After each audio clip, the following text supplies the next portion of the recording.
کہ صوفیاء اور علماء ہی تھے جنہوں نے 100 سال تک انگریز کے خلاف یہاں باقاعدہ جہاد کیا۔ تو اس میں سندھ کے اندر ڈاکٹر اسرار احمد کے بھی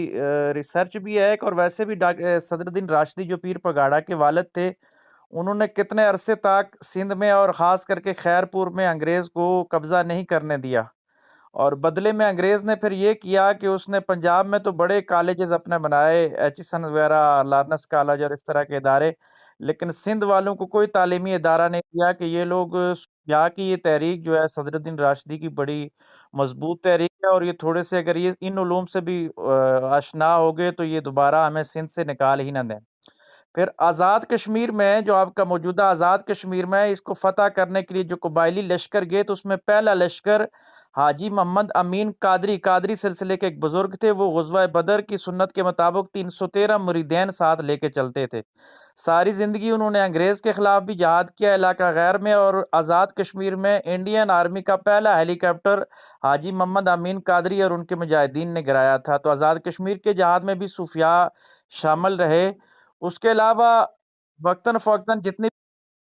تحریکیں چلی تو اس میں صوفیاء کہیں نہ کہیں جہادی انداز میں رہے۔ بدقسمتی یہ ہو گئی کہ یہ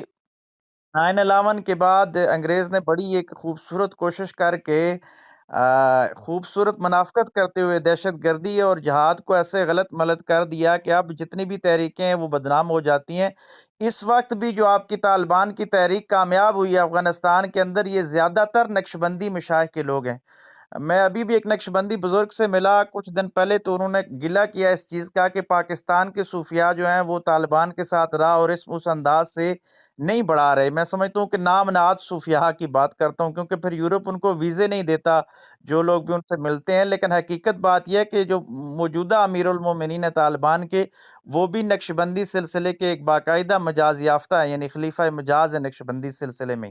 اسی طرح امام شامل نقش بندی پہ قلم کاروان میں ایک مقالہ بھی پیش ہوا، اس کی ریکارڈنگ بھیج دوں گا، اور ہمارے صدر نشین میر افسر امان صاحب نے باقاعدہ اس پہ تسلسل کے ساتھ شاید کالم لکھے ہیں، 3 یا 4، یہ جو صوفیاء مجاہدین گزرے ہیں وہ بھی شیئر کریں گے، اور ڈاکٹر ندیم صاحب کی بڑی